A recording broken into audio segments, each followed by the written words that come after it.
I deployed social media at Hitachi Data Systems using web. I call social media as the medium. That's what's happening out there. But my response as a marketer is called community marketing, and which is something we were talking about here, and people are having a hard time defining it. I tried to define it in 2005, and I put it on Wikipedia and on my blog and stuff. To me, the purpose of community marketing is to harness an online community around your products and services. And that means people that are currently your customers, prospects, and even competitors. So I've done that using a variety of tools. So what do you think people get out of coming to events? Chance to learn from other people that are doing very specific niche jobs like this. You know, there's like one person in every company that understands these things. The opportunity to learn from each other, that's important. And just face-to-face interaction and networking is good. Oh, and the coffee's good. And do you think it's similar to a lot of other Web 2.0 events, or how is it different? No, I don't really think of this as a Web 2.0 event at all. This is about how companies leverage the web to improve their products and services and the overall experience. That's what it is. Perfect. Thanks. Okay, so I'm here with Chris Hurd. Why don't you tell me a little bit about what you do? Oh, that's a loaded question. We do a lot of things. Well, we started Brain Gems in January to bring more people together to learn from one another. So we've been doing events like this using the World Cafe format and conversations in circle and just other ways to actually, kind of bubble up the knowledge that's in a given room. So what's happened is we've kind of gotten, well, fed up with the podium and the panel. Yeah.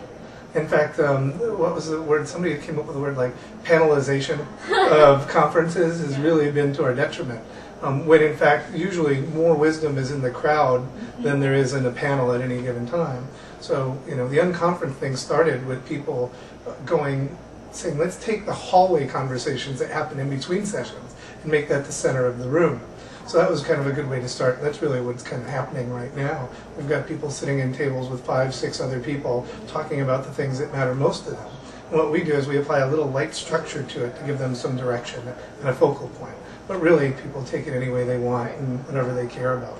So most of this work has really been around social media, which is really where we started back in '94. There's this great book I read from Howard Rheingold called Virtual Community. And it really laid the groundwork of this idea of social computing, about people connecting with each other as humans through the computer, through connecting on bulletin boards and email and all the different ways and mailing lists and whatever. So the new stuff with the blogging tools and podcasting and video is really just an extension of that toolkit that's available.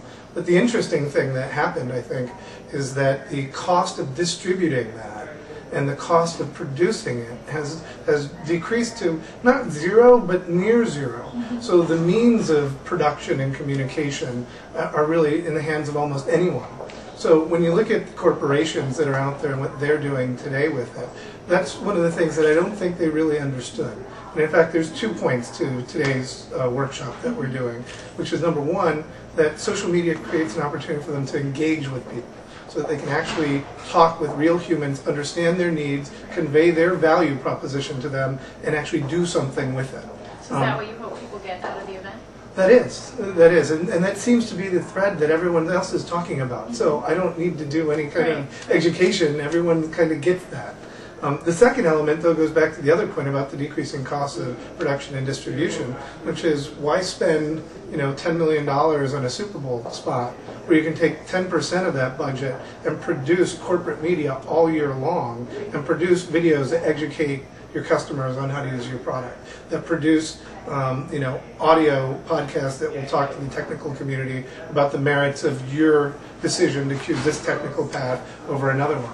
So it really is just those two tremendous aspects of the opportunity that we hope to talk about, and that's exactly what's happening.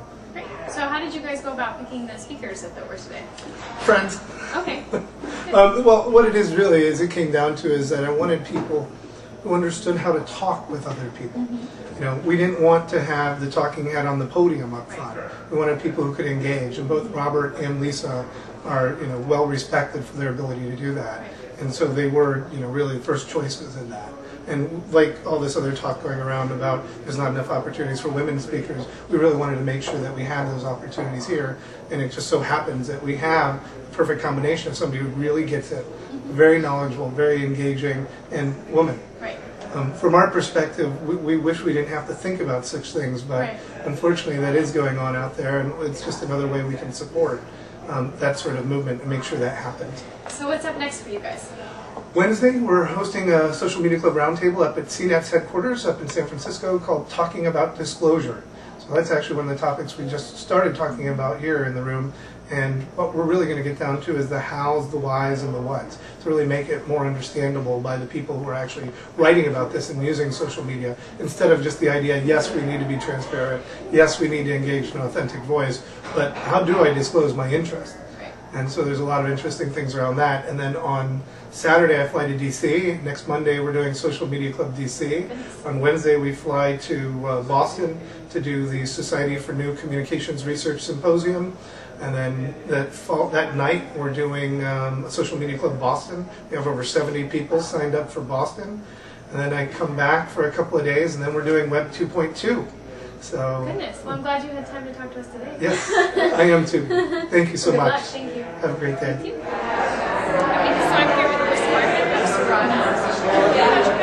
So founded back in 2002, looking at business from a customer's point of view, and currently the market is a business oriented called Payslip, which allows a customer to go to the organization and actually through social media choose which individual is happening as opposed to somebody else wants to. So, what are you doing here? Here, I have been looking at social media as a way for customers and organizations to get closer together for the last 2 years or so. I've been blogging at socialcustomer.com since 2004 and always just trying to better understand how organizations are using social media. Is it working? Are you getting what you want to out of these meetings? Definitely. Absolutely. Definitely format is very good. There's a lot of different ways in there. It's not the same listen to a presentation talking heads situation. So It's really participate. very much so. Cool. Thank you. Go Absolutely. back in there now. Okay, very welcome. Thank you.